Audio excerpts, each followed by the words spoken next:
Yeah. Okay. Good morning, everyone. Good morning, Raj in Canada. Good morning, Mary in Costa Rica. Good morning, Grace in Ecuador. Judy in Germany. Patricia in Honduras. Irma in Ecuador. Vanessa in Argentina. Gloria in Ecuador. Mauricio in Colombia. Tito in Ecuador. Roxy in Lima, Peru, Emily in Mexico, Glenda and Marisa in Lima, Peru, Marilena in Colombia, Eugenia Proaño, I guess it's Argentina, Frida, Ecuador. She's a SEM Ecuador, alumni. I'm so sorry, Ruben in Lima, Carol in Ecuador, Lucy Emily Bobadilla in Peru, Kendra, Tania, Lois and Luciano in Peru. Today is the 13th of August. And this is our of September. I'm just checking if you're paying attention or not. Alert. Yes. Yes, and good, you are paying attention. As I was saying, today is the 13th of September, 21st meeting. I can't believe it. That means about 5 months in the air, on air, in air, on air. On air. On air. Just checking your grammar, on air. So this morning we are very happy because this is the first time we are going to have two speakers, Raj in Canada and Mary in Costa Rica, and we are going from different countries. Well, today, let me, as usual, let me share some gratitude with everyone, as usual. Let me see if it works or not. I was looking for a beautiful picture and I found this. Gratitude. Thank you to the people in my life who make me smile, support me, and bring me joy. A big thank you to all of you, the guests, the guest speakers, and also the audience. Thank you very much. Next week, we have Christine Kum. You know who Christine Kum is, right? And who she was and who she will be. She will be talking about how the most productive TESOLers fit it all in. Strategies for productivity and efficiency. And finally, finishing this month, we have Mauricio Arango, who is present today. He will be talking about facilitating online instruction through personalized material. Sounds very interesting, both topics. Well, Mary Scholl, I've already talked about Mary Scholl, where I met her, how I met her. But once again, thank you so much, Mary. Thank you so much for this is a Peruvian mug that I gave you, remember? Yeah, I hope it is still alive. I hope it is still alive. I have it. And this is the beautiful Centro Espiral Maná. This is the moment I met Raj. We were walking every morning, like 6 a.m. I don't remember. Yeah. Every morning walk, but I missed that. Yeah, because it was a good time to talk about life, talk about family. And then everybody was listening to Raj while she was talking. It didn't matter if it was breakfast, lunch, or dinner. And then we also had a beautiful moment training. Well, I would say sharing more than training, sharing and learning from Costa Rican teachers. Do you remember that day? Beautiful day. We were working and preparing for sharing with Costa Rican teachers. So a little bit thin, some pieces of information about Raj. Raj Gill is certified in Conversational Intelligence and certified professional coactive coach. She is the co-author of NVC Toolkit for Facilitators and a trainer certified by the International Center for Nonviolent Communication. Her practice includes coaching and training in inclusive leadership, communication with compassion, meditation, and emotional intelligence. I didn't know that. Over the past 20 years, Raj has coached entrepreneurs, doctors, youth, couples, and inmates to get results through their ideas, words, and actions, IWA. Raj brings over 30 years of experience in teaching, training, and facilitation to her practice. Her goal is to provide a highly interactive environment and make the learning engaging and the knowledge and skills easy to integrate into daily life. Yeah, I'm sure of that. Her work also includes curriculum development and teaching with Cowichan Intercultural Society, the Justice Institute of BC, UBC, Langara College and Correctional Service of Canada, and the Institute for Collaborative Learning, among others. She has taught in Africa, Central and South America, North America, and soon she will be in Peru. American and Ireland. Raj works, is informed and grounded in over 18 years of learning and working with Marshall Roseburn. She's a strong believer in the power of compassion and human connection for resolving conflict and creating business success. As you can see, and as you remember Mary's biodata, they are very, very good professionals, wonderful human beings, and thank you both of you for being with us this morning. So the screen is yours. Thank you, Jaime. No, thank you. Thank you. Thanks, Jaime. Thank you. So really, really happy to be with you all today. And we're super excited about what we're going to share in this conversation of about nonviolent communication. I'm going to share the screen for a minute. Yeah, I'd like to welcome everyone. And 31 people on a Sunday morning wanting to learn about compassion and join in circle is very heartwarming and very meaningful to have this conversation with you today. I'm just really excited to be here with Raj, to be with everybody, and also but to be here with Raj. Raj and I have been friends for 10 years.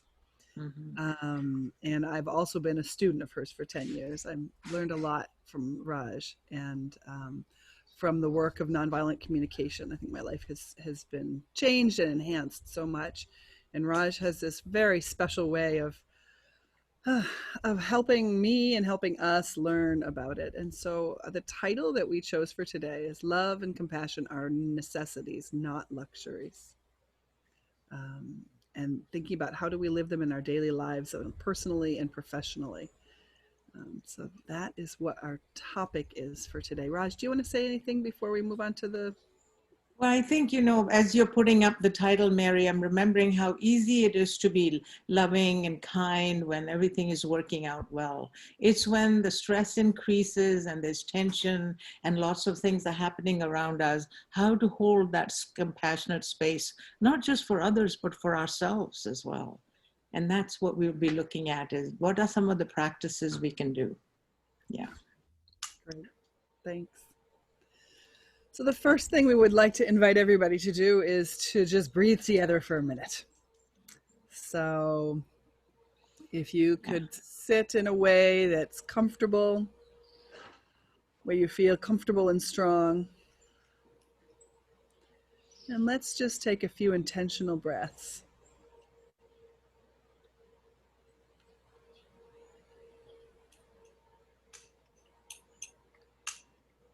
Noticing the air coming in.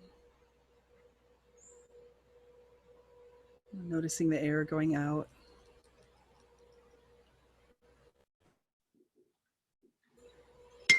Maybe looking away from the screen for a minute.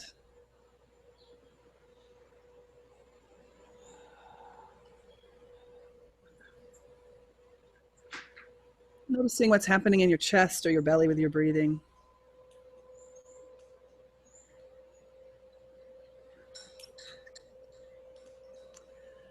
And just beginning to realize that it's not just Raj and Mary and Jaime. We're all co-creating this shared space this morning for our learning and our exploring. It's all of us. Welcome. We're going to start out with a land acknowledgement. This is a process that, or this is just a piece of our arriving that we've started doing in the last year. At least I've started doing the last year of my life, and it's a way of really connecting not here, not just right here with my head and my body with you all virtually, but also with the land that I am on, the land that Raj is on, and the land that you all are on. So I'm Mary in Costa Rica. Acknowledge with gratitude that I live, work, and play on the traditional territory of the Huetar, Bostos, and Ramos people. Mm-hmm. I think it's important for me to also recognize that I live in British Columbia, Canada, and acknowledge with gratitude that I live, work, and play on traditional First Nations land, Sechelt Indian Band. And I worked hard on making the pronunciation, but I am not competent that I can say it in the way that would like me to say it. So I say it in the way that I know is possible for me. Yeah. And I look forward to how these conversations on and in sharing acknowledgement for land helps us see that there have been people whose wisdom we are going to take in. Yeah. So we endeavor to work today with respect. Mary? Yeah, we endeavor to work today with respect, humility, and compassion. And we also want to acknowledge the future generations that will live and care for this earth and the land that we're all on now, and for the people that will live here. And we strive to give them and their children a safe, abundant, healthy environment filled with love. Yeah, go ahead, Mary. Just go ahead. Go. I was just going to say it's important for us to recognize that this is not just what I need for now. This is what we are creating and leaving to our children and grandchildren and for the future generations. How am I attending and taking care of that? Not just what can I take and what's in it for me. Yeah, exactly. And we would like to invite, if there's anybody else here that would like to do a land acknowledgement for where you are right now, we would like to open that space up. Sure.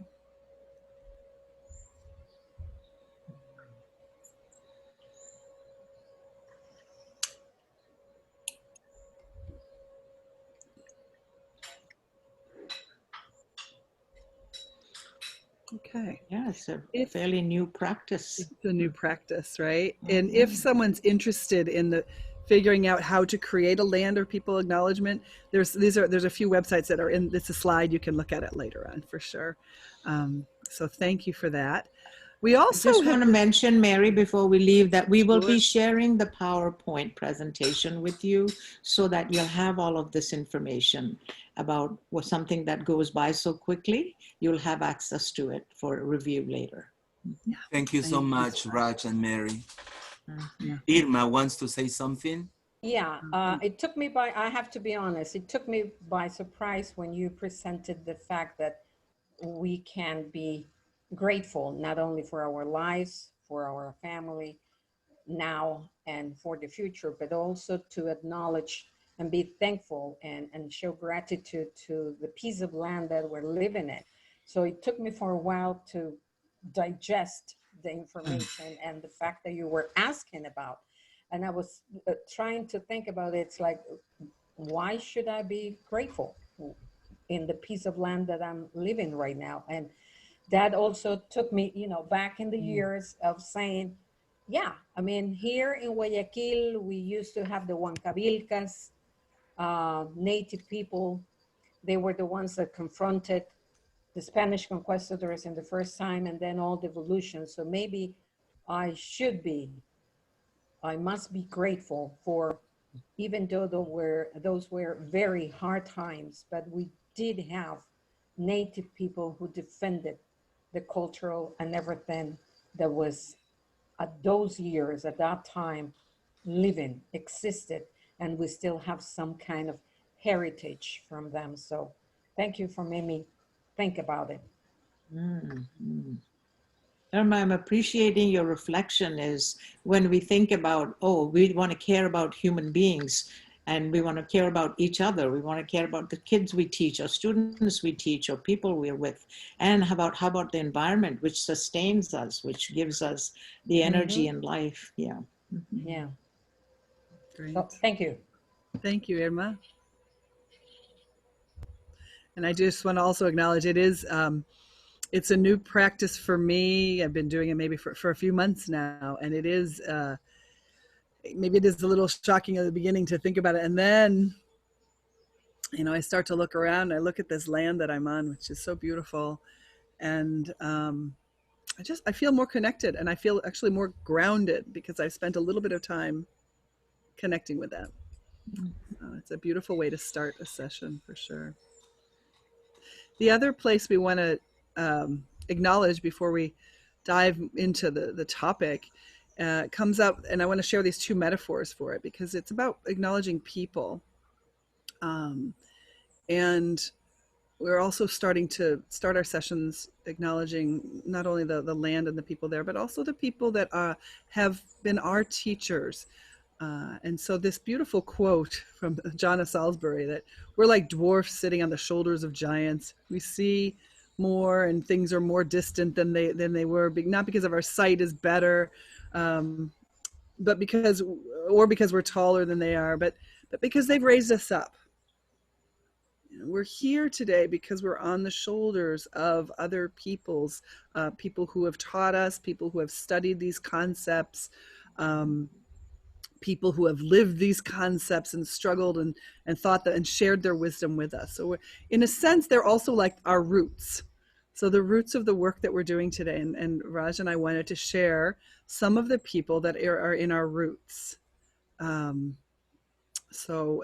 Raj, would you like to talk about? Oh, I think for me, Mahatma Gandhi, I'm born in India, so Gandhi is one of my nonviolent heroes. And Gandhi said ahimsa means peace.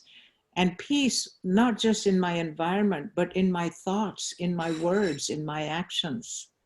And when I thought about actions and words, I can see. But when I think about it, I want peace in my thoughts too. Well, of course, my thoughts will result in my words and actions.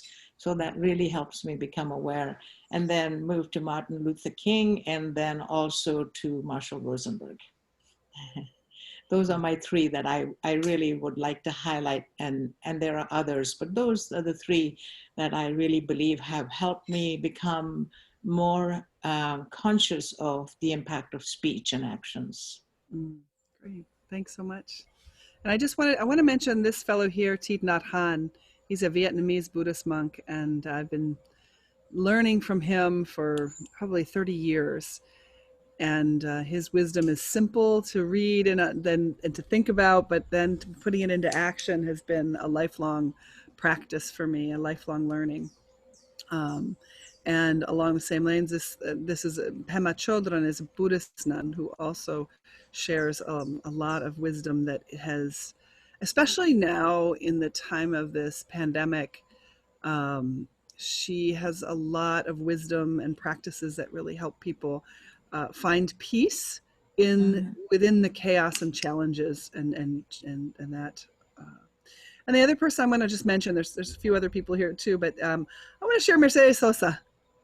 I feel like I'm walking on the shoulder. I'm sitting a little bit on her shoulders. I went to her concert. Was the best concert I've been to in my life. And her spirit, her generosity, her love, and her dedication to peace have really have been inspiring me for many, also 35 years. And I just want to call her out today, say that she's here with us, and I'm grateful for all that she has given.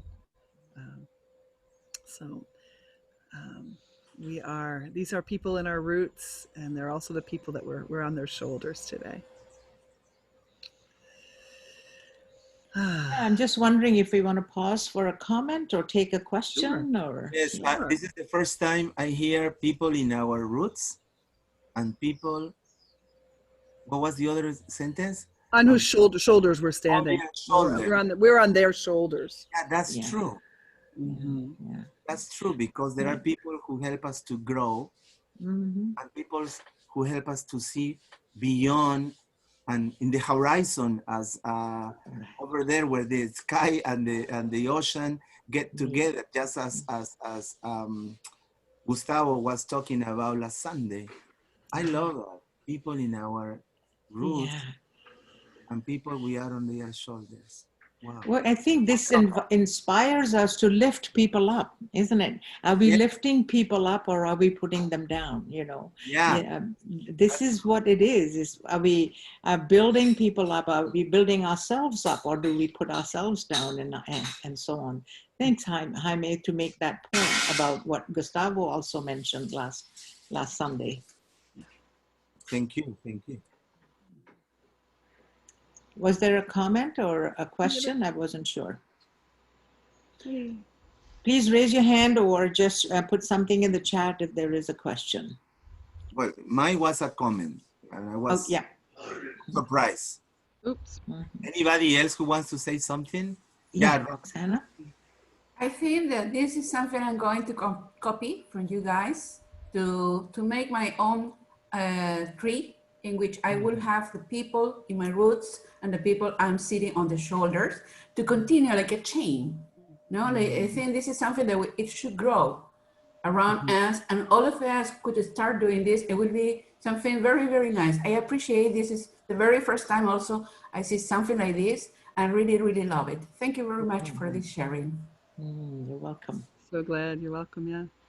Yeah, Roxy, I'm excited about this as well, because I think it's also important to acknowledge our roots and to acknowledge our teachers.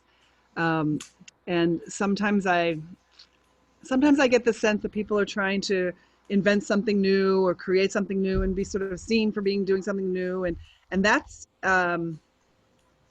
great, and we need new, but we also need to understand, and we need to acknowledge where our ideas and our thoughts are coming from what we've learned. And by acknowledging that, I can also sort of understand and see how whatever new things I may be creating, how they really relate to my past. That I didn't get here by myself.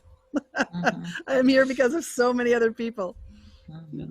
The practice of gratitude and the practice of acknowledgement and appreciation gives us a different quality of energy with which we go about our lives. And Jaime likes to start his sessions with gratitude, you know, and really building that attitude of gratitude.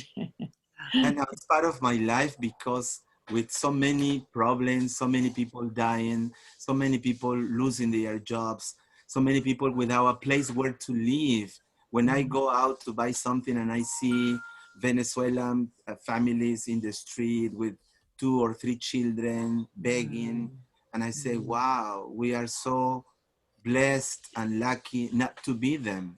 And there are many things we have to be grateful with.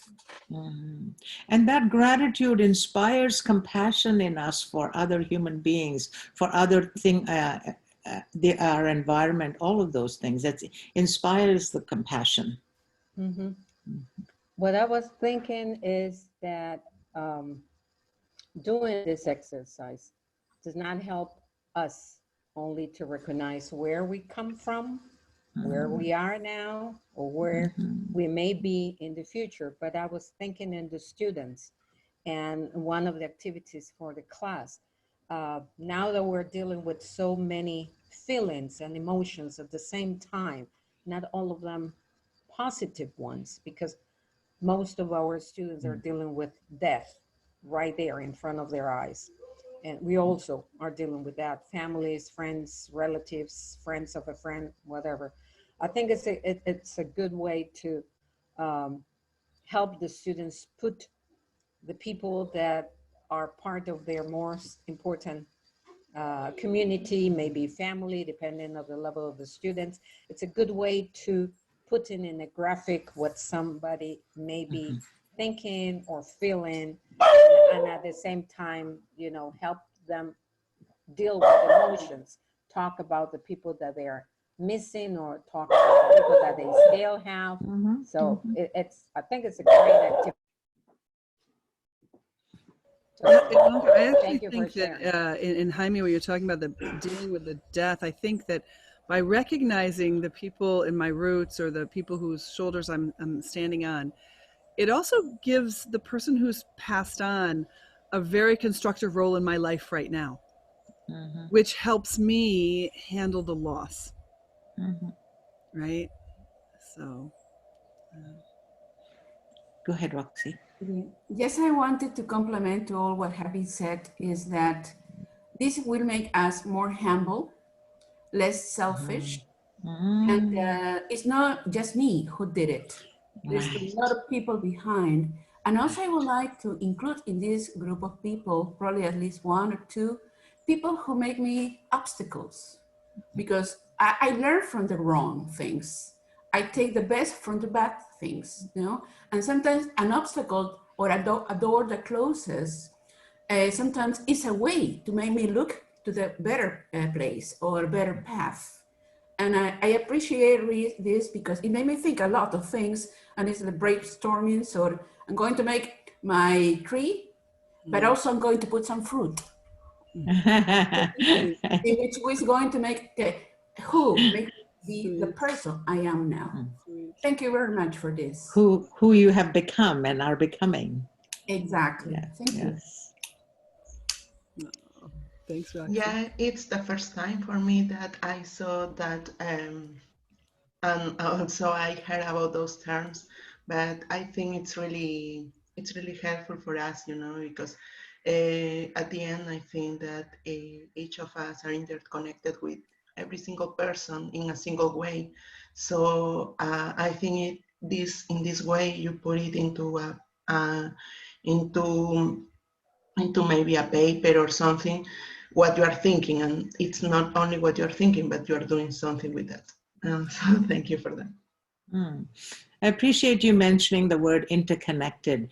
As long as we see ourselves as being interconnected rather than separate. Yeah. Yeah, it's really a big term that I've been I heard lately, because in every single way we're interconnected with others, you know, because maybe because a pet, maybe because and we don't know exactly how, but we are. Well, I want to say something. I think this topic or this activity is so important for us as teachers, but most for our students. Mainly adolescents or young people, because they need hope, they need to know about this, they need to appreciate and be grateful for those things or those opportunities they have in their lives. For example, in a simple activity that I did in the school, in my school with students, was that activity to those opportunities they have in their lives. For example, in a simple activity that I did in the school, in my school with students, was that activity to opportunities they have in their lives. For example, in a simple activity that I did in the school, in my school students, was that activity to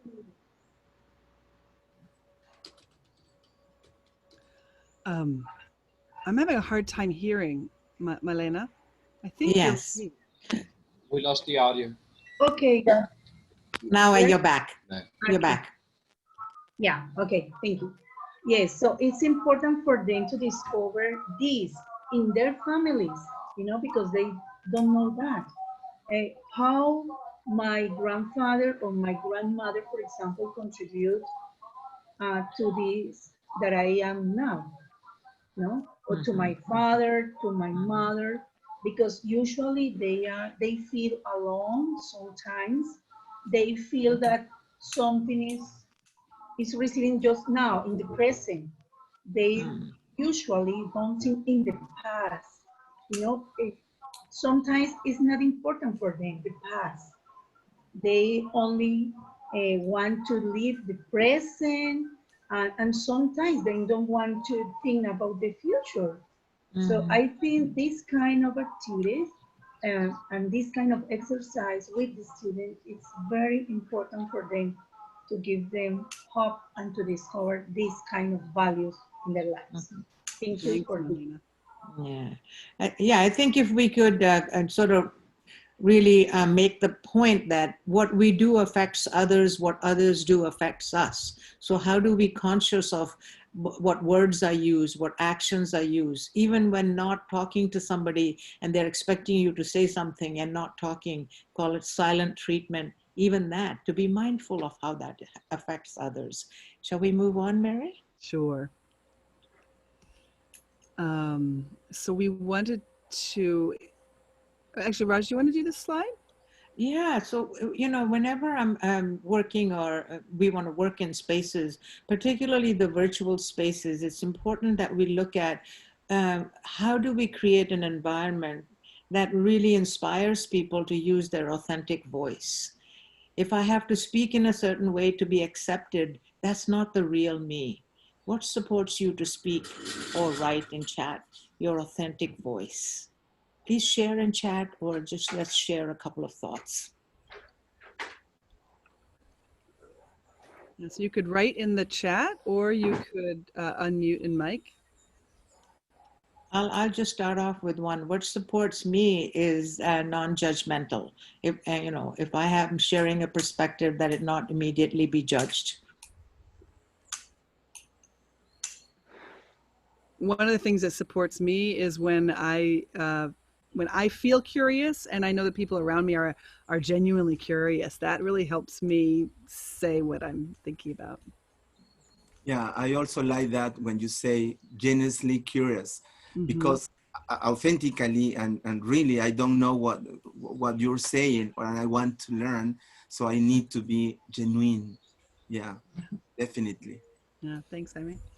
And I think being open to other perspectives, not just saying my perspective and that's the way it's going to be. Being opening my eyes and my window and looking at other perspectives, receptive to other perspectives. Gloria mentions being authentic. Yes, as Raj mentioned, I think that yes, we have to open our minds and our hearts. All voices should be heard. Absolutely. Everything is correct. Yes. Yes. Great.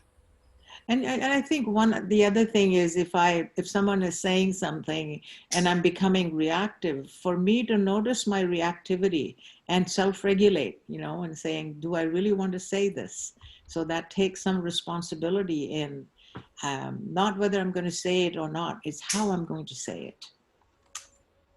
Yeah. Great. Thanks. Shall we move forward? Yeah, go ahead. Thanks, Mary. So we have a short video for you all. Let me make sure I've shared the sound. There we go. And in this video, let me go back a slide. I thought there was a slide with some instructions. There we go. So we're going to be sharing a short video. And after the video, we're going to go first of all to breakout rooms, and then we'll come back for a group conversation. And what we'd like you to think about when you're watching the video is your own experience or your own thoughts and your feelings when you hear the following: empathy deficit, be curious, challenge your own preconceptions when meeting new people, try smiling more, and being a model of empathy. That's right, Jaime, try smiling more. I don't know if Jaime can smile more. Dear Mary, dear Mary and Raj, do not forget when forming the breakout rooms, leave two of us here so we can, so if people in Facebook Live can see what we are doing. Actually, Jaime, you have the power to do the breakout rooms, so let's either you could give me the host's power, or yeah, I'll do that. Okay, and we'll leave a few people here in the main room. Okay, so now you are the host. Okay, perfect. 100%. Quickly. The responsibility is on you now. Power, responsibility. I'm going to send the questions to you in the chat right now. And you could also, if you wanted to take a screenshot of them, you can. That's just to to give you some focus as you're watching the video. Hold on one second. I'm sorry. I'm trying to find them. Today is the 13th, right? Right. It is all day. And half the night, as my father used to say. All day and half the night. Hold on 1 second. I'm almost 28. Okay. No, actually, I have to stop share to do this. I'm sorry. Quickly. While Mary's doing that, if anybody has a question or a comment, so she doesn't feel pressured. Anybody, any city, any country, any continent? Excuse me, Jaime, can you repeat again what we are going to do in the breakout rooms, please?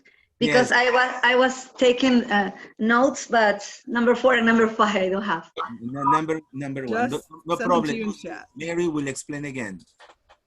I just sent them to you in chat. So if you look at the chat, it says, what is your experience, your own thoughts and feelings when you hear the term empathy deficit? Just be curious, challenge your own preconceptions when meeting new people, try smiling more, and be a model of empathy. So we're going to show you the video right now. I just want to make sure that everybody's got the question. The question was answered, Mary. Oh, it's okay. Let's Any other questions before we watch the video? You got it? Yeah. Can you hear it? Yeah. Yes. There's a lot of anger and aggression swirling around the world these days.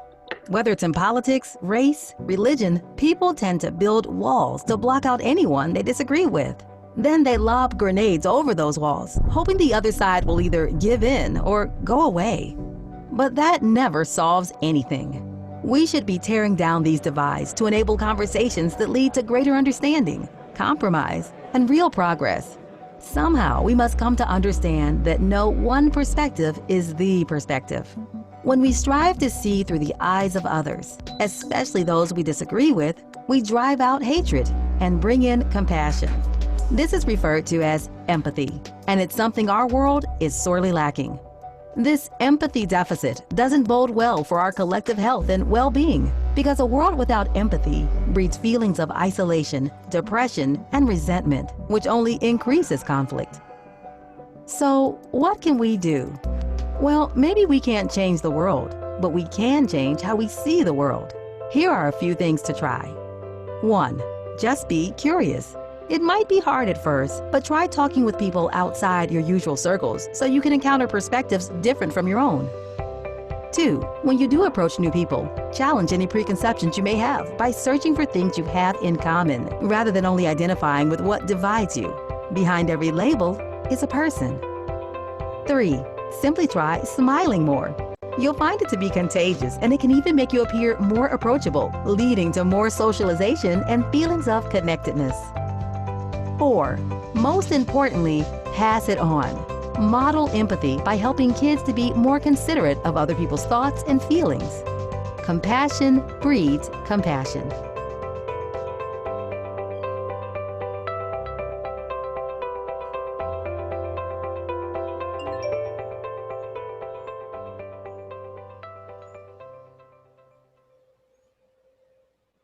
Okay.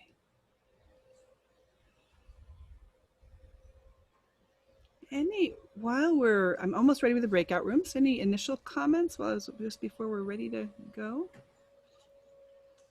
I like the one when they say, see the things from the other's point of view. Mm-hmm. This is something that I need to work more. You know, that it's not only just one point of view or different point of view, but to be in the position of the other, you know, because it affects reactions or thoughts as well. Thank you. How long do they have in the breakout room, Mary? You're going to have about 5 or 6 minutes. 5 minutes? Sound okay? 5 minutes sounds okay? Yeah, of course. Okay, 5 minutes. I still need 1 more minute for making the breakout rooms. I'm almost there, but not quite there Okay. Yet. Yeah. I'm going to stop share. Mary, could we have another look at the questions? Sure. They are in the chat. Can you look in the chat? Okay. Jaime or Raj, can you read them? No, they're in the chat. Great. Thank you. Could you read them in the chat, from the chat? Who would like to read them? I'm happy if somebody can read them. Yeah, me. Okay, go ahead. You. Okay.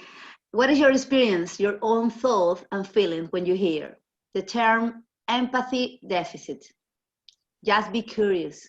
Challenge your own preconceptions when meeting new people. Try smiling more. Or be a model of empathy. Okay, I'm going to send you to your breakout rooms. See you soon. See you soon. So be ready to be sent. You'll know, you'll be in the main room. No, just kidding.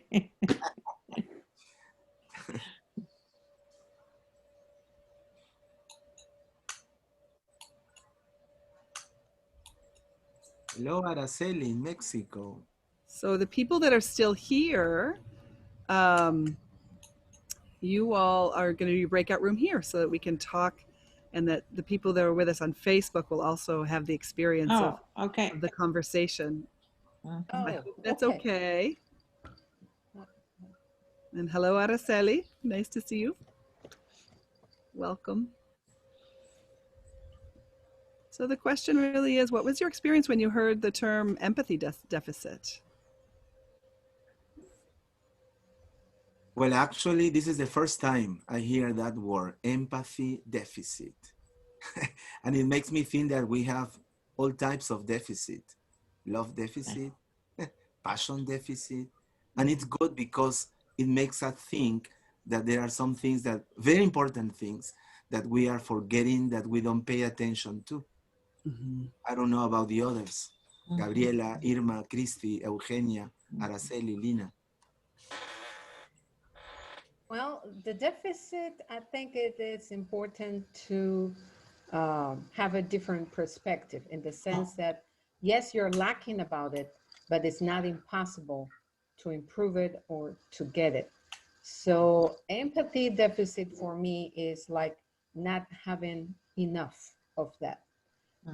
Maybe some people can feel empathy to others, but it's going to be difficult for them to feel empathy exactly with and for the people who don't share the same point of view. And that's, I think that's something that we need to work on a lot. Teaching teenagers is, I think is, you know, like a perfect place to start developing that, because when they are in that stage, based on my experience, teenagers, they are the ones that have to develop the tolerance of listening to somebody that it's saying exactly the opposite of what they are thinking or believing. And instead of getting into a fight, it's just, okay, let's think about it, let's hear about it, then you can say whatever you feel about it. So it's developing. You have to help them to develop the empathy, even with persons, at least that they don't agree with, at least tolerance. That's what I think. Yeah. Anybody else? Hello. Hi. Yeah, we can hear you. Yeah. Are you listening to me? Yes, we can hear you. Hello.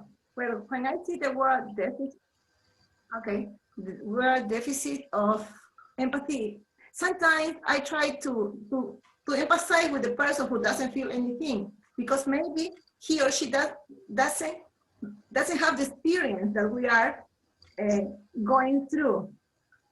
Yeah, but maybe that is the way they are, and nobody talked to them how to be understanding with others. Okay, so it would it would be great if we can talk to the person about this. Sometimes really don't understand others because they never had experience. Yes, okay? yes. But You're making such a good point. I used to work a lot with men in prison, and sometimes the men would say to me, Raj, you have to have received empathy in order to give empathy. I didn't even know this word. I never experienced empathy when I was growing up. This man was in foster homes for a long time. And so you're right. It's like if people, that's why it's important that parents and teachers nurture the children to demonstrate empathy, to experience empathy. Right. And you know, I have to confess that the first time that I took seriously the word empathy was because of my son. My son was about 14 or 13 years old, and he was talking to me about empathy to help me the word. And in that time, my mind was in another thing.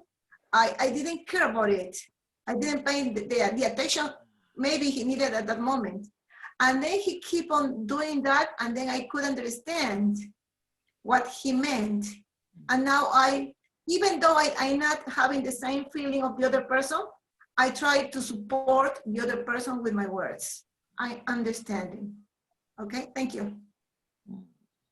That's important why they say one of the last questions. I mean, it's important for the teachers to model the empathy, just in case we have students that they have never been introduced to the word or to the fact of a situation in where they were nurtured, they were listened to, they received the affection enough to develop the empathy. Because sometimes, you know, we're teaching, we're there with the students, and we don't know what they're dealing with exactly.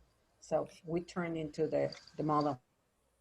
One of the things I think Marshall said too, we can empathize with the emotion that's linked to the experience. I don't have to have had the exact same experience as the person, but I probably have experienced the emotion at some point. And so I can understand the emotion, and that can serve that person for sure, without having lived the same experience. I know I haven't lived the same experiences that you all have lived, but I'm sure we can connect on shared emotions. Oh yeah. You're empathizing with the experience the person is having, not necessarily knowing fully what the situation might be like. Mm-hmm. Yeah. Yes. Something that I've realized that helps a lot for empathy is smile. As I said at the beginning, when I go out and I have 3 children, and I take my daughter to her work, I always see ladies sitting on the sidewalk with 2 or 3 children and waiting for somebody to give them something. I always try to smile and talk to the little girls or the little boys, and they, what was that? And they immediately smile. When they see somebody smiling at them and talking to them, they feel like they feel identified, not isolated, not forgotten, not hidden. So that is something, I think that the first approach for any relationship, teacher, student, father, son, whatever, is smiling. Because if you talk like this with that face, and it won't help. But if you do this, it helps. Anywhere, any culture, any country you visit, somebody is smiling at you, you feel welcome. And then you release, and then you relieve, sorry. I don't know about you, Eugenia Proaño.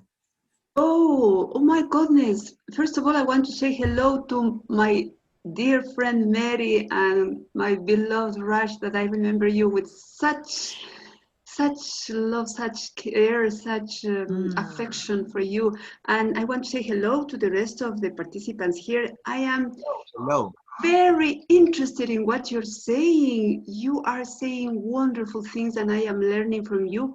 But I totally agree with Irma when she mentioned the importance of teaching youngsters, teenagers. We work with students, we work with them, and we have a big responsibility with them. And I am seeing Mary's screen, and I see the beautiful nature she's surrounded in Costa Rica.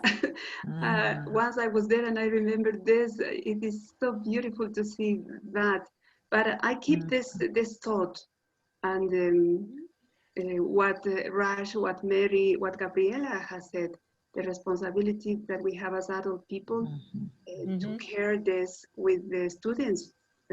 We are in charge of their education. And if we want to change this world, we need to start with ourselves. Thank you so much. Yeah, thank you. I want to mention Daniel Goleman, who has done a lot of work on emotional intelligence. He said parents and teachers are the best models of how to shape the world for the children as they're growing up. So it's, as you said, you mentioned the word responsibility. It is our responsibility. It's not just our job. Oh yeah, yeah, totally agree. We are the models. Thank you, we Gina. have that responsibility. Thank you, Raj. So welcome back, everybody from the rooms. We'd like to open a space for a couple of comments. If you want to write in the chat, you could tell us a little bit about what came up for you in that conversation, or if you'd like to unmute and share. We have time for a couple comments, and then we're going to move forward with 2 scenarios to think. Yeah, I would like to share with you what we were commenting on our breakout room with Roxy and Neida. Okay, can you listen to me? Yes, Ruben. Right. Well, actually, we set the idea that that to be surrounded by people can be influential but not determinant in the choice that you take. For example, the careers, occupations is if a child grows up in a family full of doctors, or the mother is a doctor, the father is a doctor, not necessarily he's going to become a doctor. But I have heard some testimonies of people who said that they were strongly influenced by the parents. For example, a doctor who said, well, what I remember is that when I was a child, my father, who's a doctor, used to give me toy medical tools every time, my birthday, every time. And he used to dress me up as doctor with the white outfit and things like that. So what I think is that I became a doctor because of that influence, strong influence that my parents had on me at that time. But it was something that I heard. But other testimonies is that, for example, a child in a farming house, I mean, a child of parents, farmers, and they say, well, I don't know why, but since I was a child, I haven't liked the country. I always wanted to move in the city, so that's 2 things different, 2 things real different.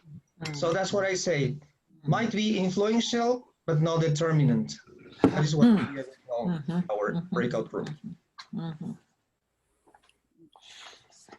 Thanks so much, Ruben. Yeah. Okay.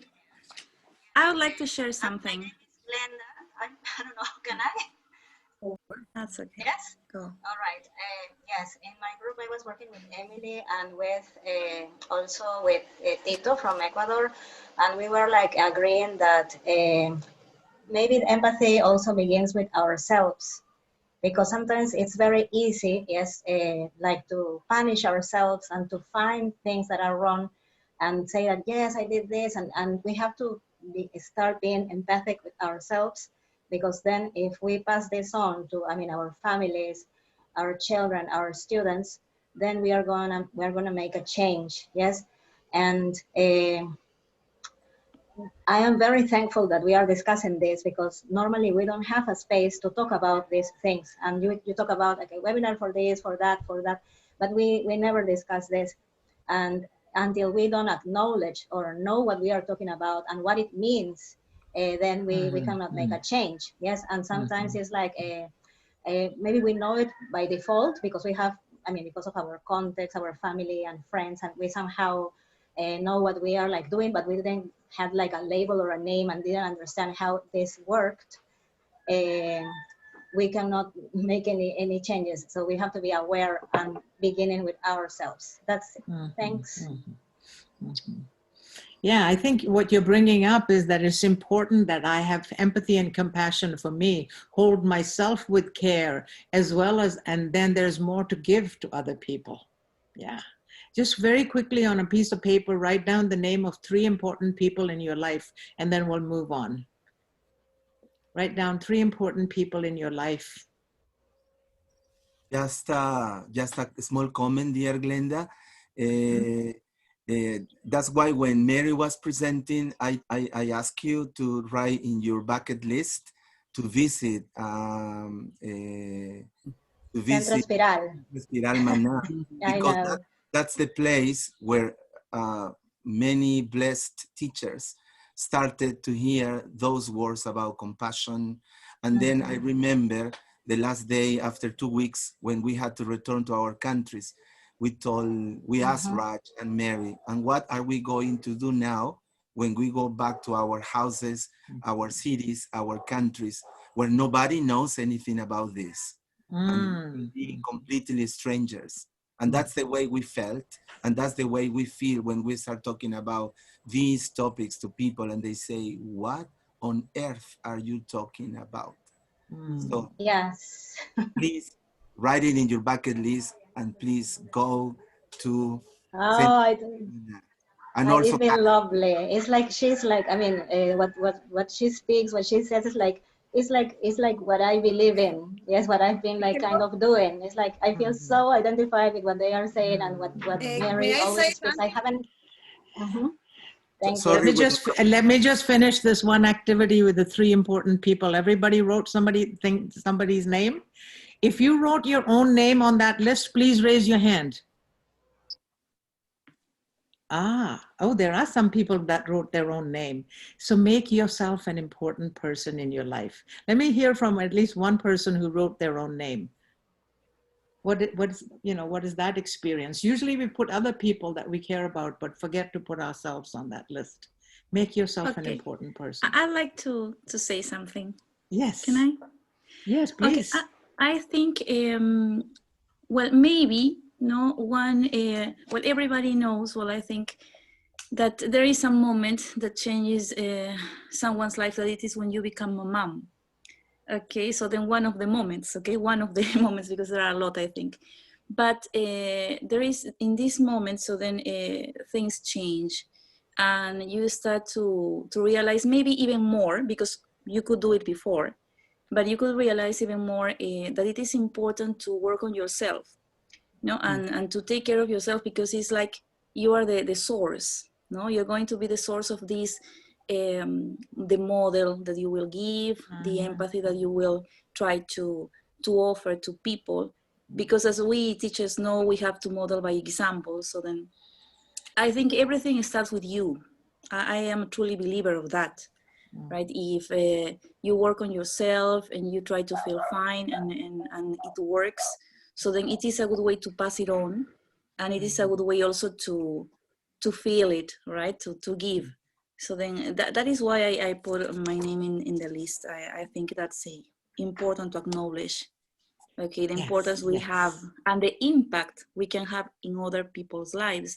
And well, I started talking about my family, but as teachers, imagine, how we can, everything that we can have impact on in people's lives. So then I think in our case, I mean, if you are also a teacher, so then it's like better, right? Because if you start working on your own and you can have these kind of feelings and share them, so then you don't only contribute in your own family, but you can contribute to the world. So I think that is that's the reason. Beautiful. One hand to give with and one hand to receive with. We need to do both. Yeah, that's it. Thank you. Thank you, Raj. Yeah, let's move on. Yeah, let's Gabriela move on, Mary. Say something, and then let's move on. Yeah, sorry, go ahead. Gabriela? May I say something? Sure. Of course. Okay. Yeah. Thanks to the pandemic, I think people are changing. They are becoming more empathic with the others. And Glenda said that these topics are not like common in conferences in ELT world. But you know, I think it's wrong because we are more into that. I heard many conferences about it and in Spanish, and there are many, many institutions around the world that are organizing events talking about the emotional feelings, mental health, and love. I think we are all contributing to a better world now. Thank you. Thanks, Glenn. Thanks, Shall I say something? Sure, Vanessa. And then we're going to have a couple scenarios. Yeah, we can hear you. Go ahead. We can hear you. Okay, just a little comment. I share my breakout room with Juan and two other students. And well, we were talking about this idea, as Gabriela mentioned, that there has been a lot of changes taking place. But the important thing is that we have to be able to make them succeed when all of these finishes, let's say. Because now, as you mentioned, there are a lot of talks, webinars talking about emotional intelligence, now the importance of empathy when teaching, the importance of becoming aware, yes, that we have to be more generous and well, the things that we were talking about. But the important thing is that we have to make it possible to succeed. I don't know if you get my idea, because there is a tendency, yes, for us as human beings, as doing this. Yes, I like this idea of empathy, of sharing opinions of others, of meeting others, of opening my heart, but for a moment. Then, yes, the change doesn't take place really. So I think that that should be our main goal. I think that out of this pandemic situation, Jaime, together with a great community of teachers has been built. So the goal should be that this should succeed next year and the following. Great. Thanks, Vanessa. Mm-hmm. You know, I do think that your question is about how do we make this really work? How does it stick? And Raj and I are going to do a little role play now that we hope will help lead us into that thinking about, well, how do we make it really work, right? How does empathy really work? Well, I think before we go into the role play, Mary, I'd like to say is the role of empathy for me in teaching is if my brain is in an agitated state and I am not able to relax, whatever you're teaching me is not going in that well. However, if you help me relax, my brain, my nervous system relaxes, I'm able to receive, I'm able to engage. And that makes it more significant about creating an empathic learning environment. Yeah. Let's do the role play, Mary. Okay. So Raj and I are going to do two scenarios now. What I'd like to invite you to do is actually turn your cameras off so that we have a little stage. And so really you're Raj and myself. I didn't know I was going to be on stage. You're going to be on stage, Raj. And you might want to put your screen on speaker view, and then you'll go back and forth, or you might just leave it on. You might want to have it on gallery view where you can see us talking with each other. We're going to do two scenarios, so please remember they're just scenarios, the little role plays. And after that, we're going to actually invite you all to talk a little bit about what you've noticed. So hold on one second, Raj. I'm realizing that I want to be ready with one thing that I'm not ready with, which is... Noticing we've got 20 minutes left. My goodness. Okay, I'm ready now. So scenario number one. You ready, Raj? Yes, totally. Okay, I'm gonna come in now. Raj and I work together in this scenario. I'm gonna Hey, Raj, are you there? Yeah, and just to be clear that I am someone that supervises or oversees Mary's work. Yeah, she's my boss. Okay, Raj, you there? I'm here, but you know, I'm right in the middle of finishing up a proposal and I'm very tight deadline. Is this important? Can it wait? Really busy. I actually have a time-sensitive request or a situation. I'm just wondering if I could take 1 or 2 minutes of your time to share with you. It looks like it can't wait, right? I don't think so, because it really has. I've been offered this beautiful scholarship for this Leadership Institute in the United States. It's a 3-day What? next week, and so I need to talk to you about that. This is something you're going to ask for right now while I'm in the middle of doing a proposal? Well, it's just that it's a really important scholarship at the Center for Creative Leadership, and I need to give them a yes or a no soon. So is there a time I could talk to you about it? Are you wanting to now spend some time are you wanting me to spend some time making a decision about that now while I'm in the middle of a proposal? Well, let's see. It's 9 o'clock. Do you think before noon that we could find a time before noon to talk about that? It's okay. Just tell me now so that I know that I'm not committing to some time I can't keep. Okay, so this is it. Thank you so much. First of all, I appreciate it. This is a really prestigious scholarship. They do these leadership trainings. It's a 3-day training. And yeah, I know you could use some leadership training. Scholarship. You could use some leadership training. I know that. Yeah, I think so too. So it's next week, Wednesday, Thursday, Friday. And so I know, I'm just wondering if I can take that time off. Time off? I don't think we can work on time off. You know how many projects you have that really need to be brought to completion. This is not the time to be discussing time off. Do you think there's another way, like maybe if I worked in nights or weekends, that I could organize? You know, go ahead and think about it and see how you can come up with something, and then come back to me in an hour. Okay. Thanks for your time. I appreciate it. How was that for you, Mary? Okay, so that's the end. That's the end of first scenario. Yeah. So you all want to turn your cameras back on. We're going to do a little bit of processing. How was that for you, Mary? Feel free to join us. How was I don't like Raj anymore. I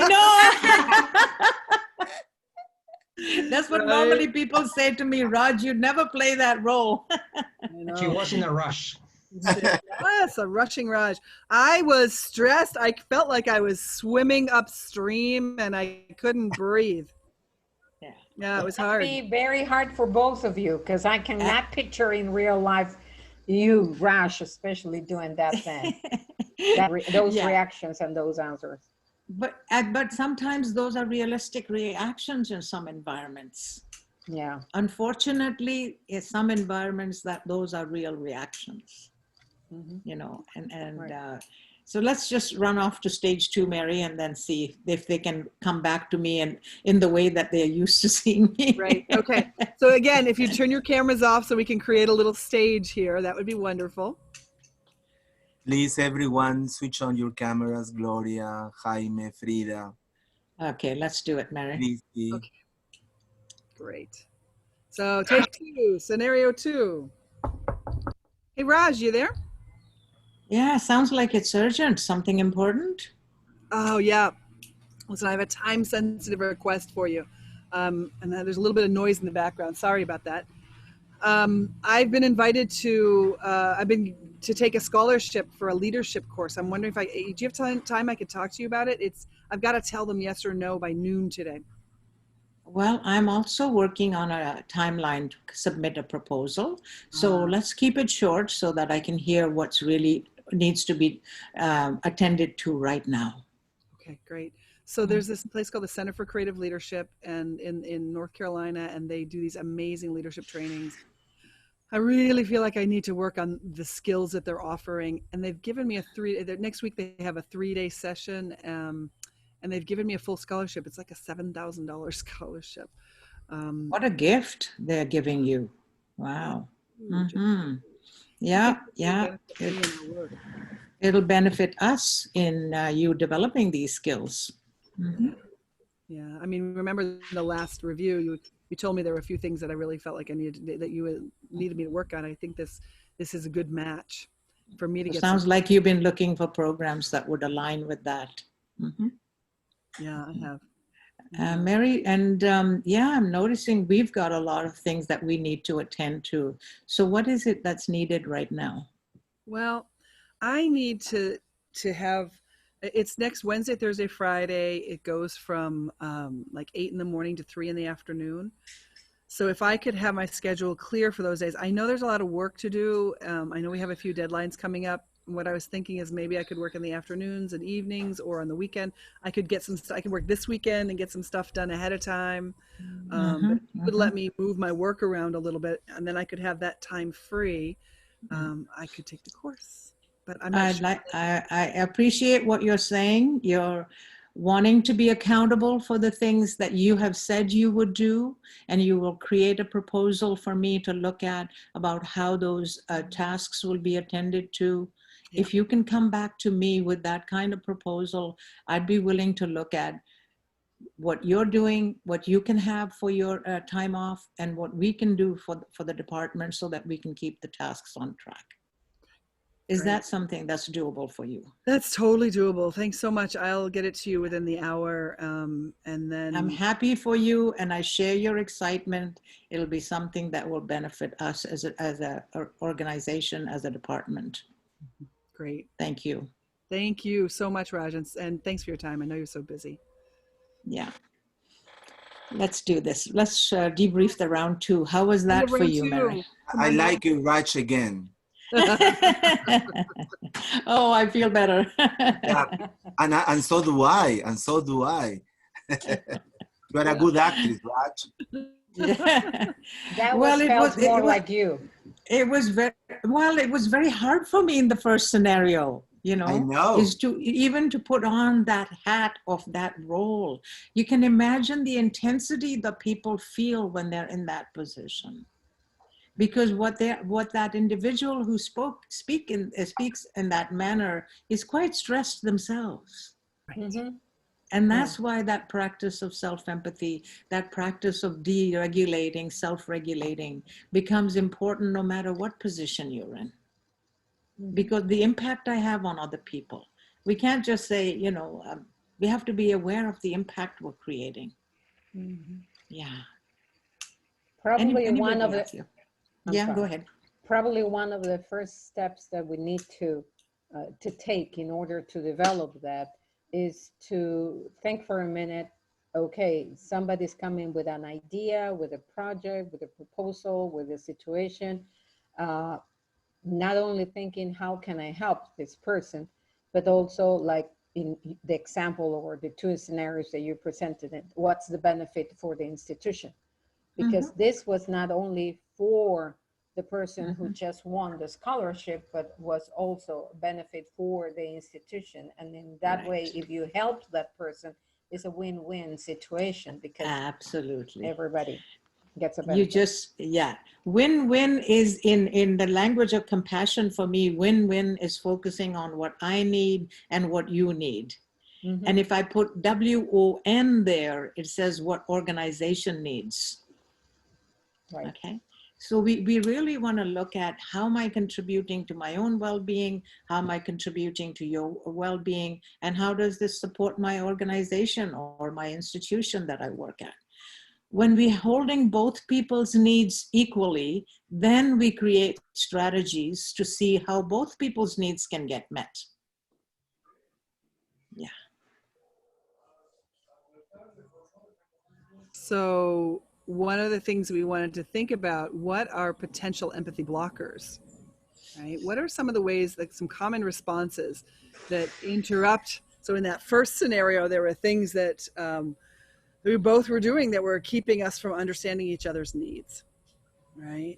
One of the things that Marshall always says is listen to what people need rather than what they're thinking about us or what they're saying. So in that first scenario, I was certainly thinking, you know, oh my God, I hope Raj gives me this permission. And Raj is probably thinking, oh, this Mary, she's so inconsiderate and not responsible around her work.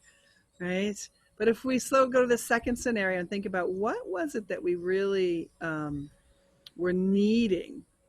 And in that second scenario, Raj, you asked how I was feeling. I was feeling excited and engaged, and I felt like I was feeling hope. Like there was a hope for me to be able to have this experience. And I would gonna go write that proposal feeling really excited. In the first scenario, I was gonna write that proposal. I was feeling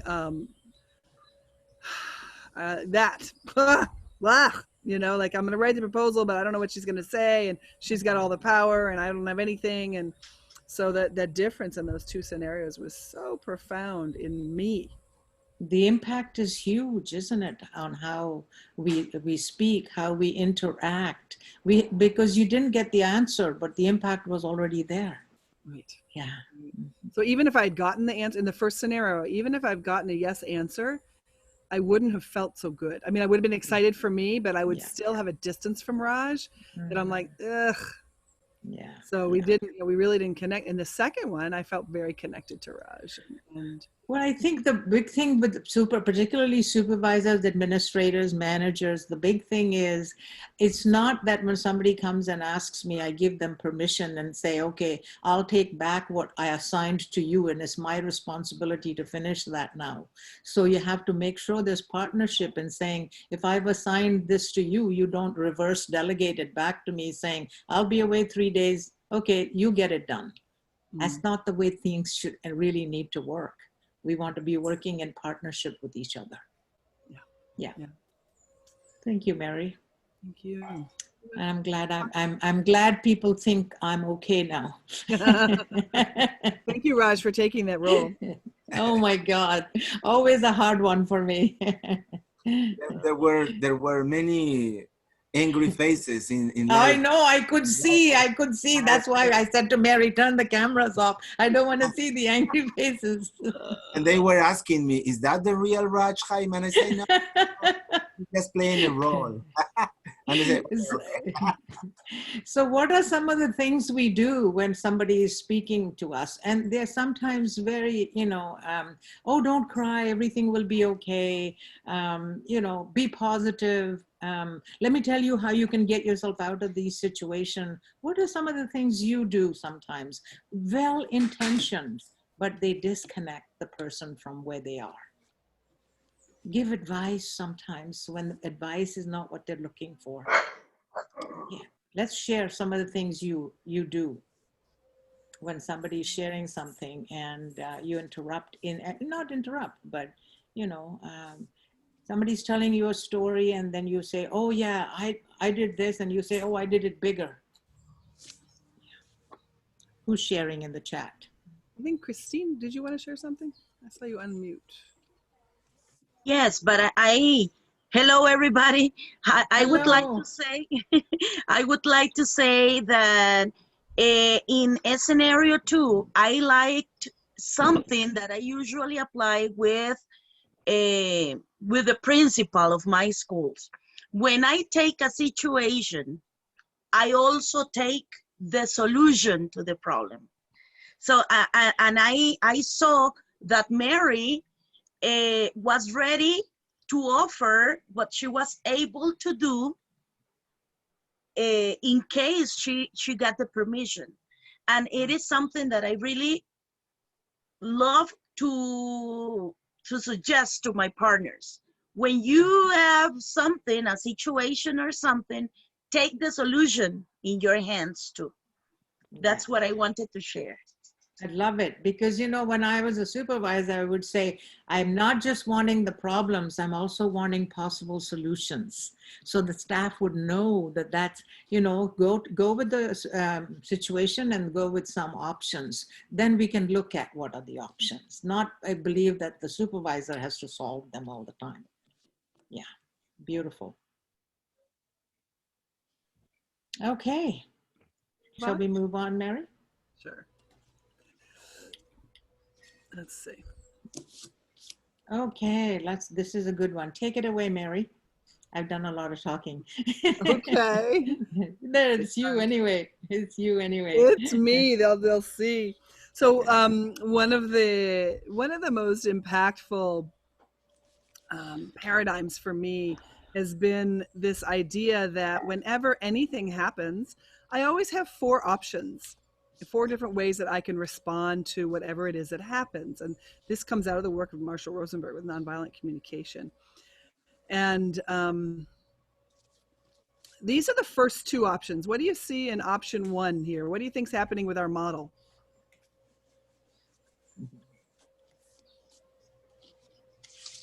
Totally down, totally distressed, depressed, probably ready for cry. Disappointed, probably. Hopeless. And how about number 2? What's happening inside of her in number 2? It's blaming the other. It's feeling that's aggressive, like a victim. Angry. You don't have the power, the other one does. Very angry. Like a victim. That's Choco and Nati don't obey you. That's right. Or could be, or perhaps could be lost your head. Yeah, so in number 1, I'm actually either blaming or judging myself. I'm like, oh, I can't believe I just did that. What is wrong with me? How and why did I do that? Like a and number 2, I'm blaming, angry at somebody else for what they did. I'm blaming them, right? So as an example, it could be in this conversation here with Raj, I might walk out of the meeting in that first conversation thinking, number 1, I'm like, I can't believe I asked for that time off. I don't deserve it. I made her mad. I shouldn't make her mad. Ugh, I'm such a bad employee. Or I could have walked out of the meeting thinking, she is so nasty. She is so mean, that Raj, you know, what's wrong with Raj? Those are 2 ways of walking out of that first scenario. But there's 2, I could also walk out of that scenario with 2 other ways of responding. And options 3 and 4, option 3, I might have walked out of that first scenario holding my own heart and thinking, okay, how am I feeling now? Oh, I'm feeling frustrated. I'm feeling embarrassed. I'm feeling scared. Why am I feeling that way? Well, I had a need for connection, a need for understanding, and it wasn't met in that first conversation. And so I can really genuinely explore my own experience and hold myself with care. That's an option. Another option, number 4, I could also hold Raj. I could walk out of that first conversation and think, gosh, I wonder how Raj is doing. She was really stressed and really busy. And she probably had this need. She was working on a proposal. I wonder if her needs for accomplishment are being met. I wonder if there's something on the line for her that I don't know about. And how can I walk out of that first conversation thinking, what are her needs? What was happening for her? And how could I contribute to her well-being? So these 4 options are always present in whatever happens. It doesn't mean I can always do them, right? It doesn't mean I can always do them, but it does mean that they're always there. This 1 where I blame or judge myself, 2, I blame or judge other people. And then 3, I respond with genuine curiosity, self-empathy, and I act with compassion towards myself, right? Or 4, I respond with genuine curiosity, empathy, and act with compassion towards another person. And I just love this statement that Marshall made, that judgment and blame are the tragic expression of unmet needs. When I judge somebody as rude or disrespectful, what I'm wanting is understanding and respect. Yeah. You know, and by saying they're rude and disrespectful isn't going to meet my need for that. And I just want to close this piece by saying, you know, holding your needs and the other person's needs together and putting them in our heart means I care about both people's needs. Yeah. And when we come to a compassionate place, it's not about them, it's not about me, it's about we. It's about us. Yeah. So I'm noticing, Mary, that it's a few minutes to 9, and I know that's usually the session closes at 9. I want to ask permission if we can go on just for a few more minutes, and how many people can stay. You got our permission, Raj. Yeah, always want to honor the time that we had agreed. So just, okay. So questions and comments about the 4 options. And noticing where we seem to get stuck. Some people seem to get stuck in self-blame a lot. And some people are, projecting and blaming others. And some of us do both quite well, Yeah. And to build the practice of holding my needs and holding the other person's needs. Close to me that always is not responsible for your actions. They always blame another people, always until any idea. I'm not fully hearing you. Are you hearing? Someone is reading. I think, yes, okay. Somebody's reading aloud. I just sent you in the chat a photo of these 4 options. Okay. Just so you thank have you. them. You have that.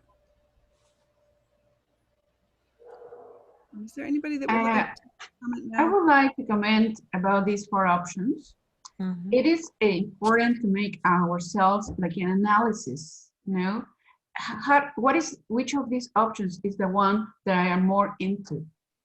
I noticed some of them is like the type of person we are, and from the 4, I found it the 4th one the most positive, and to react. So if I were the person that I react always like in the second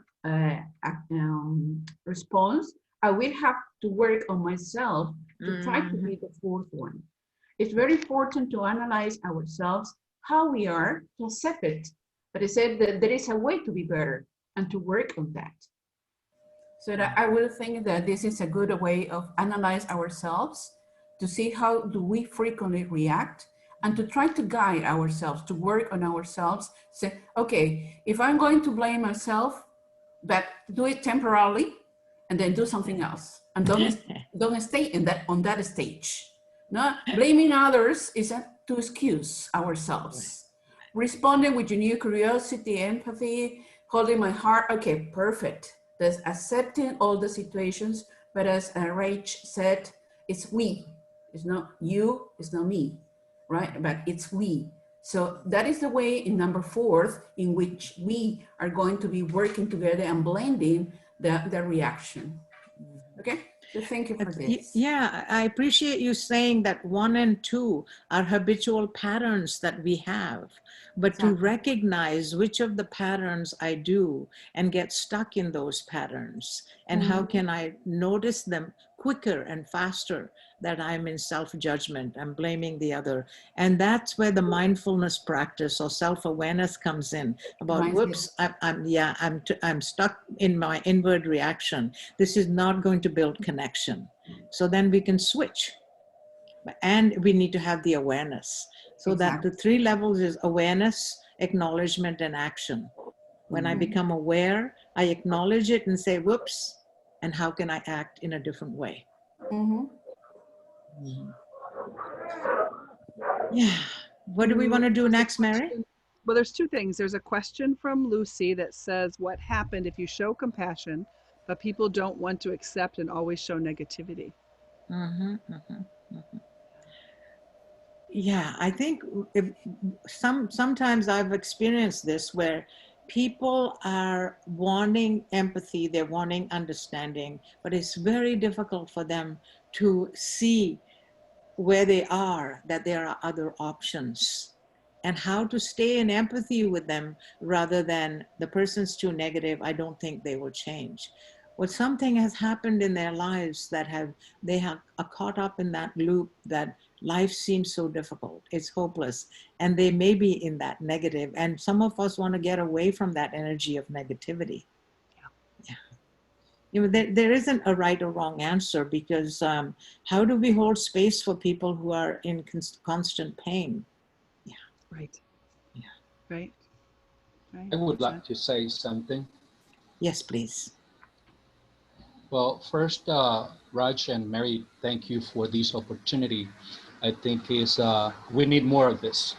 We train ourselves, we educate ourselves, we're into this highway of professional development, and that fits into one need we have. But I believe we also need that other part, the one that strengthens your spirit, your beliefs, that in a way is a drive of what happens on the other around us. And I think we need more of this, because this is what really lights up our eyes when we interact with people, especially with our students. Yes. I like to say that definitely we're going to try to be empathic with people, but that's not going to, I mean, the reaction is not always going to be the one that we expect. People, it's people. We never know how they're going to react. Some of them will be glad to have you in front of them, trying to in some way find what they need, and you try to feed into that. But just like when we teach, not everybody really learns English from us. And because it's something that is in them, we would have to go deeper to see what would that be. In that case, we would be treating that as a patient. So it's not always going to happen. But what matters here is that we keep on trying. Mm-hmm. We keep on creating a habit of being empathic, and we hope that that shines to other people little by little. However, in my mind, there is always a small contradiction in being empathic and getting things done, especially as a boss. Especially as a boss. Yes, we need to take the situation in the middle, where we create this win-win situation. But it is something that we need to continue practicing, because it's not that easy when it comes to being empathic and getting people to do things that they must, and that they must take into as a responsibility. That just because, oh, Mr. Tito is very empathic, so I'm not going to do this today because I'm going to this party, and I'll just tell him I'm not going to be in the position to present the report. So wait a minute, I'm empathic, but we need to get things done here in this. Absolutely. Thank you. Absolutely, Peter. Absolutely. Compassion does not mean that there is weakness. Compassion isn't weakness. And compassion doesn't mean compliance with everything. You know, I think that we want to hold accountability. We want compassionately be assertive, compassionately, not become aggressive. That, you know what, you agreed to, you have this agreement. That's what I said to Mary, is that you have this agreement to do this task. You find me a proposal how that will get done, instead of, oh, just dump it back on me, and now it's up to me to pick it up. Yeah. Yeah. Great point. And the same with our students, right? If it was a student in the class, assignments. Compassion doesn't mean they're not going to do the work of the learning in order to pass the class. It means that I'm going to connect with them as human beings first, and we're going to see that we are both human beings.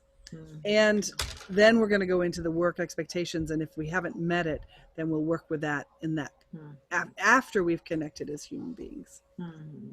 One of the prison chaplains I worked with, he had a sign on his door for the inmates: "Don't take my compassion for weakness." Yeah. And oftentimes parents will tell me, oh, that's going to be too permissive. My child will think everything is a go, you know. And so how we begin to interpret what compassion means is for us to see how we live and practice it. Great points to be made. How much longer do we want to go? Want to be respectful of that too, Mary? And what else do we want to cover? Question with Jaime too. We could go into breakout rooms and come back. Yeah, let's do a quick breakout and see if there's any questions and comments, and then we can see where we go from there. And we will be sending you the PowerPoint with all the resources in it. Yeah, I'll do it right after this. So the questions for the breakout rooms I've just sent to the chat.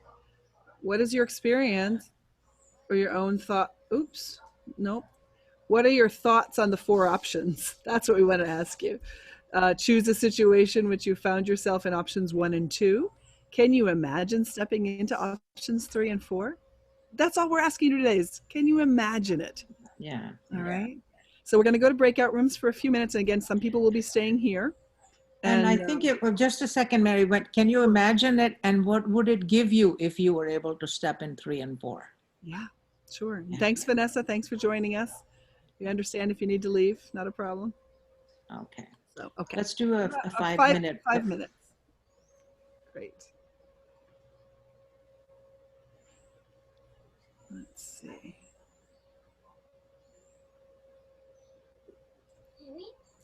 Hold on 1 second. I'm doing something.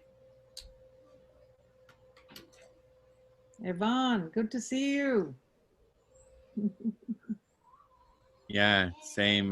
Good to see you, Mary and Raj and everybody else. Yeah.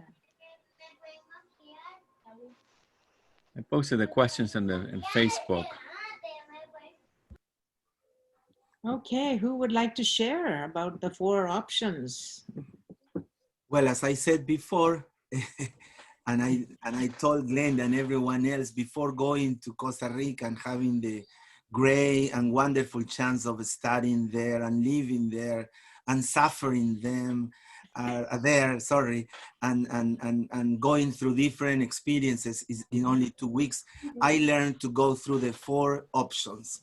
And now, after 10 years, I can say I'm still working on going from the first one to the 4th one.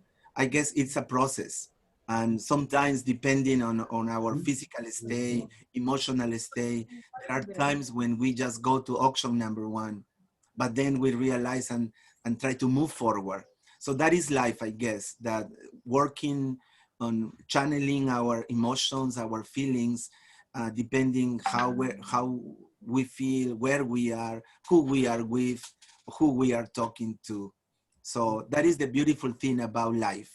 Every day, when we open our eyes and we wake up and we get up, we have a new chance to restart, to change what needs to be modified. So thank you for giving us the chance of rethinking and reflecting and feeding our thoughts. Thank you. Feeling our thoughts, yeah. Yeah, feeding our thoughts. I love it. Somebody else. Who else would like to Um, Yvonne. I can go next. Yeah, in my experience, 1 and 2 options, 1 and 2, I don't have to do anything. It's like they're coming with me. So I think just like that. Yeah, just like that. I know.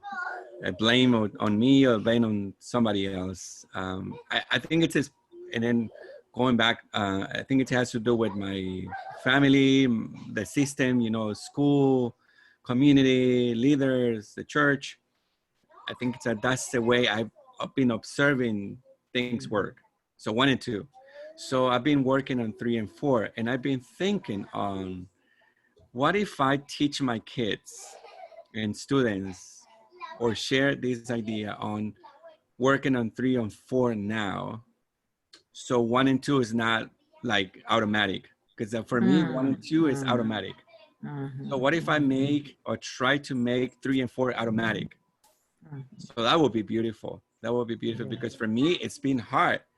I find myself in 1 and 2 easily. And sometimes it's hard for me to be aware that I'm in 1 and 2 because it's about being right or wrong. So this is the idea, the seed I wanted to plant. How do I make 3 and 4 automatic?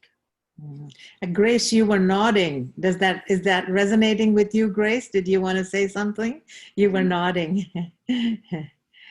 I was paying attention at what he says, and I think that that's true. If we find a situation that we can not have calm, we act in a bad way, and then after a few minutes, we start thinking why I act that. I could say in a better way. So I think it's important to try to put these options in a different way, trying to first breathe and then act more calm. So I think it's hard to work, but it's possible to work in that way. It's the practice, isn't it? How we shift. Yeah. First, we have to notice, as Yvonne was saying, and then shift. And if we, and I love what you're saying, Yvonne, too, and Grace, is that how we can model this for others, knowing that the brain takes us there. How do I change that? And with some people, it's much higher. 1 and 2 goes very quickly to that place with some people in some relationships.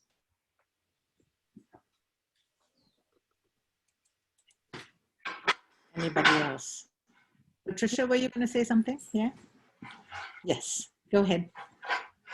I want to say that we tend to react naturally, judging myself and judging others. This is the way we have been raised. And I think that probably before reacting, which is something very difficult, we need self-control. Before reacting, we need to stop and think. And thinking about others' needs and my needs being met. It's, you know, it's difficult, but this is like a switch we need to make. We need to stop, think, and then react. Nice, yeah. To build that practice, isn't it? Yeah. Right. Build that practice. Yeah. I think what maybe in closing I was going to share is that when I'm self-aware, then I can self-regulate. And then I can self-express, right? If I'm not aware, I cannot regulate and I express whatever is there. Yeah. The self-awareness leads to self-regulation and a more meaningful self-expression. Yeah. Thank you. Should I close the room maybe in 2 minutes? I think Lucy wanted to say something. Lucy? Yes.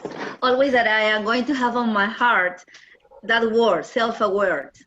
How important it is, especially when you work with teenagers, because they have the word in their mouth, immediately happens something. That is something that I am going to think more now. As you said, we need to practice in that, but how important is to show as an example to our teenagers when you work with teenagers, no? Thank you. Thank you for that word, self-aware. I am going to have. Yeah. Thank you. Yes, Mary, we can close the rooms. Yeah, I just sent a 2-minute message, so we have another minute or so. Oh, okay. Anybody else want to share a comment about, yeah, because what I'm not aware of, I cannot change.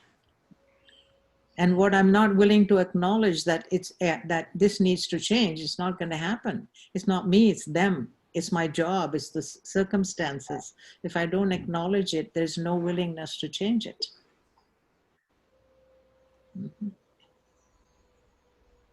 And not only that there I think you're muted, Grace. Did you want to say something, Grace? You're muted. No? Okay. I think it's not only the lack of willingness, but it's also, I would say, ignorance in the good sense, that many people ignore these aspects of our personality, of our, I don't know how to say it, but if you ignore, if you don't know that it's just like this game of cards, don't go. Well, I think what Jaime may be referring to is if I have the awareness, but I don't acknowledge it. Yeah. Remember, Mary, when we were looking for our feelings, how we felt, and then to try to look for what made us feel that way. So if we ignore what makes us feel sad, depressed, angry, you will never be able to change that. And I think it's the same thing with empathy and self-awareness. If we don't realize about that, we will never be able to change it. And maybe we don't want to hurt anybody. We don't want to blame anybody, but we just do it because we just ignore what we are doing. I think yes, in our breakout room, we were talking about self-awareness, then acknowledgement. You know, self-awareness will give you an opportunity to look at what is it I need to change. Yeah, because if I don't acknowledge it, and I think something that you're reminding me to say, my feelings are connected to my needs, not to other people's behavior. Yes. What other people say and do may trigger something, but it's how I interpret it is what's going to cause the feelings. And because of my needs, my feelings are connected to my needs, not to other people's behavior. Because otherwise we think, you're doing this to me, then I'm in the victim mode. Yes, definitely. Absolutely. Absolutely. Then I lose any ability to change my situation. Self-awareness will bring self-regulation, and when you can regulate, then you can also express yourself differently. That's the other thing I shared: self-awareness, self-regulation, and self-expression.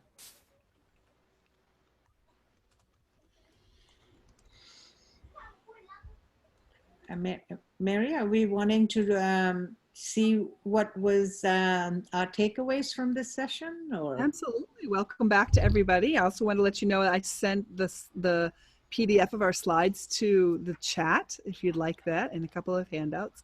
And I was also typing a few bits of wisdom that were coming out of Raj's mouth, just because they're fun to have.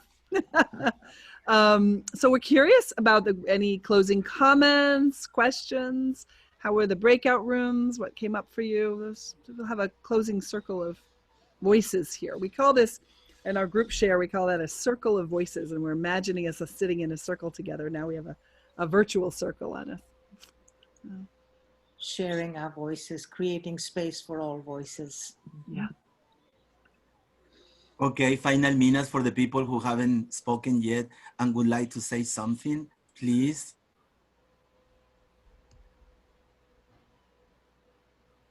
Anybody who hasn't participated yet? No, if not. Or you've participated, doesn't matter. Or if you have participated. Glenda? Yes, thank you, Jaime. In my group, we're discussing that now also in our classes, we may have students with COVID-19. For example, I have 2. So simple, before the session, telling them, asking them, how are you, or how do you feel, or having a chat, maybe in our L1, just to find out how they are, can make a change. Yes, because we never know until we get to know them. Communication is very important when you are working in an online environment. It's essential. Yes, and this communication cannot just be centered in what we are teaching, but it has to be a bit beyond.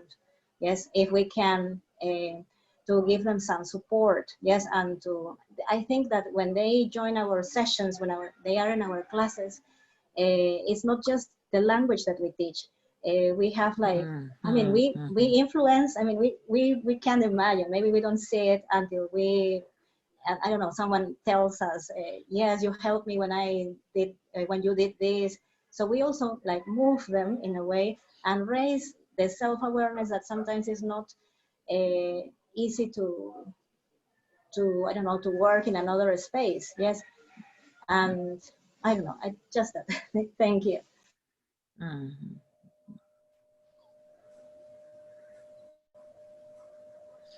This is my way of getting feedback from you. If this worked for you, raise this way. If it didn't work for you, somewhat worked for you, let's do this. If it didn't work for you, let's do this.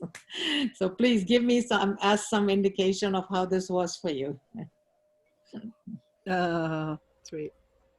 Yeah, thank you. Any other takeaways? What are you taking away from today, the last hour and a half of your life? Okay, I'm going to have a very, very large bag of taking away. There are a lot of things that made me think of. There are a lot of things that made me analyze, and how much important, as I was talking to Ruben about the soft skills. No, we have been too much oriented and worried about hard skills, and then we have forgotten that in all these situations, there is a human behind.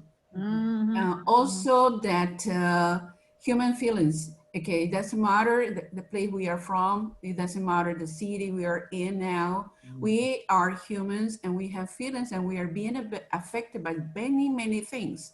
As Glenda said, COVID is something affected worldwide, but also a reaction of people. I think what something has not been mentioned here, that I'm not being affected as well when there is no reaction. Yes. When people stay like nothing affecting them, and that worries me a lot, because being affected positively, negatively, okay, there is a reaction. So there is a human expressing, but when you say something to somebody about their needs and they don't react and they don't do anything, it's like, what happens with this human being? How much is being affected by other things, right? And that it worries me a lot. How can I work with that? Whether it's a student, whether it's a peer, it's a human that I don't know how to get through this person. So that worries me a lot. And I think through this way of seminars and workshops is a way of being, okay, more humans, and is accepting that there is a no reaction, because there is a way of responding. There is not the moment probably to talk to this person. There is not the moment of the words that I'm saying, and give a space, give a silence time. You know, through silence time, we communicate as well. And then probably later in another moment, this person will react or communicate to me in a different way. So there, my taking away back is full of ideas, is full of concerns, is full of appreciation. And also, as you mentioned about compassion. Yes, we don't have to be misunderstood by compassion, what compassion is. We are professionals. We are leading with professionals. We have kids in our hands. We have junior people. We have senior people in our hands. And one of the things that I would like to share with you is that I felt really, really pleased and happy when I met people on Facebook, my ex-alum students, and they told me, I became a teacher because of you. And I feel like, wow, that is one of the very best things I could have. And this time, because all of you guys are coming here, giving our time, you, Rach, Mary, Jaime, I really appreciate this opportunity. I really appreciate this growing. I really appreciate this well-being. I really appreciate those feelings being shared. Even people who are not participating by speaker really, they are here and we are sharing. That's a sharing. There's their silence way, there's the way they are, and we have to accept we are different. We're all different types, and welcome to our world. Thank you very much for this opportunity. You're welcome. I think, Glenda, you wanted to say something I could notice. Glenda, were you wanting Well, I just wanted to just, as Roxana said, the list is long. I have taken notes of so many things because they are with me, like, for example, self-empathy, which came in the breakout rooms, there's self-regulation that comes from practicing this, and there's three self-awareness, self-regulation, and self-expression. Thank you very much, guys, for this. Yeah, you're welcome. Well, I think, you know, when I work with teachers and they say this student has a learning disability, and I said, you know, let's hold ourselves with compassion that this child learns in a way that I don't know yet how to do it, or this student learns in a way that I don't yet know how to do it. So that then there's compassion for both people. So my friend Lucy is here with me. And she just brought me this book and she said I needed to share it with you. Do you want to tell them about the book? Hello, Lucy. This is the book. You want to tell them about it? Why is this book important to you? It's about filling up buckets and dipping up buckets.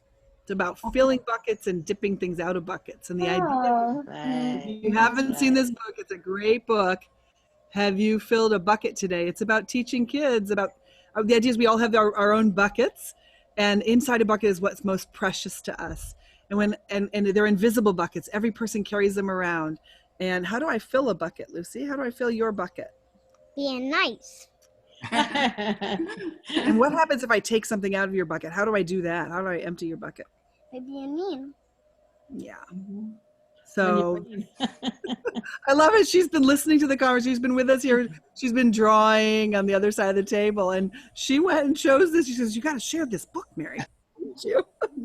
Thank you, Lucy. Thank you. Thank you. Yeah, great idea. Great Lucy. idea. Fantastic. Thank you. Thank you I for think we'll sharing. turn it over to Jaime to give Jaime the last word. Yes. Thanks, Lucy. Well, not the last words, but the final words. Okay. For this session. For this session. For this session. For this session. Oh my goodness. Well, we could be here the whole day long, Mary and Raj. As I told you both, you change many people's lives, many people's ideas, perceptions, and now I am very happy because you have touched other people's souls, hearts, and now they are moving, more people are moving in this compassion, meeting needs, and paying attention to our feelings. And many people in Facebook Live were talking, and they had their own discussion, their own interchanging and interacting, and that's beautiful because that's what the world needs, to interact, to interchange feelings, ideas, more than theory and academic things, because we can find that anywhere.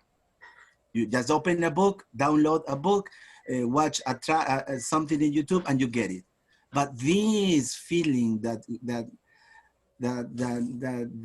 God, I guess, wants it to have is unique. So thank you so much, Raj, once again. Thank you for your time, because you will get 100 stars. You've been present in almost most of them. And Mary wants to be here, but she has things to attend, dogs to take care of, children around her, the nature at the back of her. And thank you to everyone for being here. Because if you weren't here, Mauricio, Roxana, Irma, Ruben, Maria, Judy, Neida, Eugenia, Cristia, Marisa, Grace, Ivan, Luciano, Mr. Don, Isabel, and everyone, Katia, and everyone else, it wouldn't be the same. We are not quantity as in other webinars. I don't like when people say this is a webinar. Sorry, it's a meeting. It's a reunion, more than a webinar. And here everyone is allowed to talk and express his or her opinions. Thank you so much. And I don't know when you will be our guest speakers again. I guess it will be in January, in February, because as I said at the beginning, my friends are guest speakers everywhere, and we got till the end of December. So we hope to be alive, to be healthy, but for many, many years. And I don't know if anybody else wants to express on behalf of everyone, our gratitude to Raj. Thank you, teacher Jaime. Okay. Thank you. Yeah. I would like to say something. So then I would like to express my gratitude, and I think I could talk on behalf of everyone is here, because you've raised awareness of some important topics, as Jaime said. Okay, academic stuff is important, and we know it, and we work on that. But this kind of talks, this kind of sharing time is precious. Okay, it's priceless. So then I think we are living today with our mindset in a different way, and we can think on more ways, on how to show our students more of our compassion, more of our empathy. I think we have had a lot of examples and good ideas, from the breakout rooms, from you, from everyone that is here. So then thank you very much.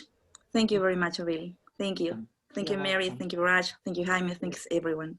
Your last words, Raj and Mary, your final words. last. I'm afraid to say final words. For the meeting. For the meeting. Just for the meeting. My last word is to tell Lucy we're almost done, because we're going to make cookies next. Oh, good.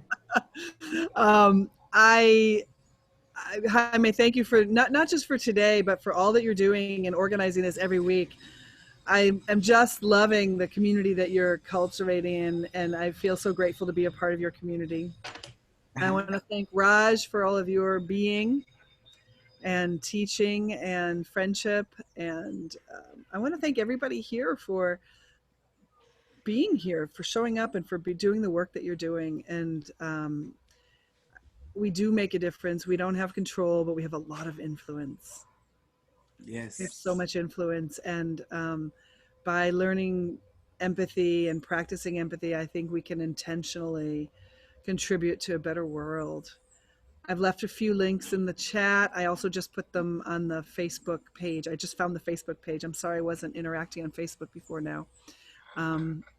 So I'll go back and Raj and I will look at some of those comments and see if there's anything that we can respond. Yeah, you probably saved the chat, huh, Mary? Mm-hmm.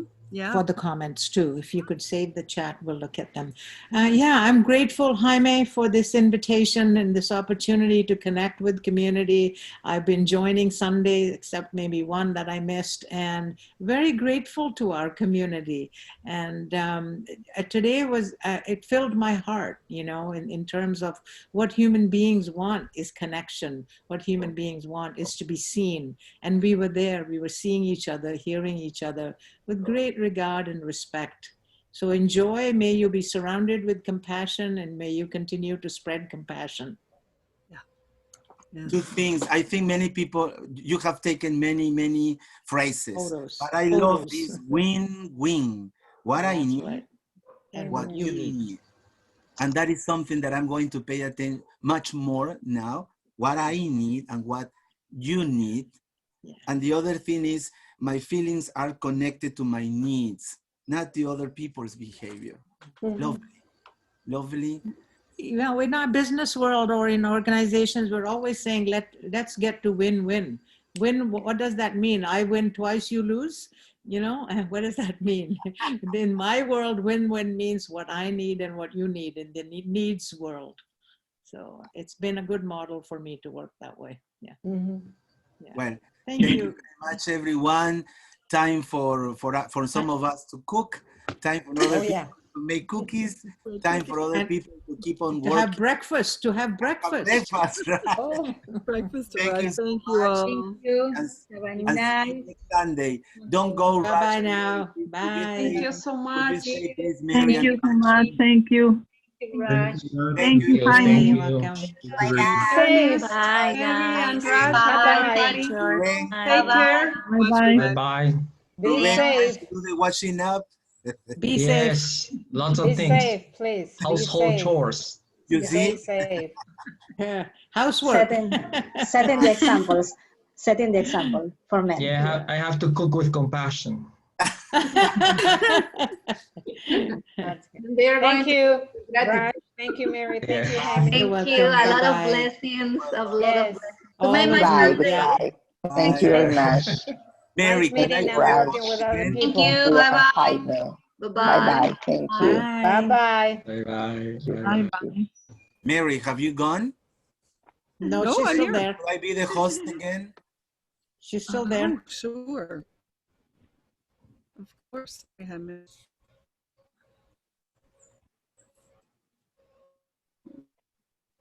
Am I the host again? Now you are the host again. We can stop the recording if you like. Yeah, we will.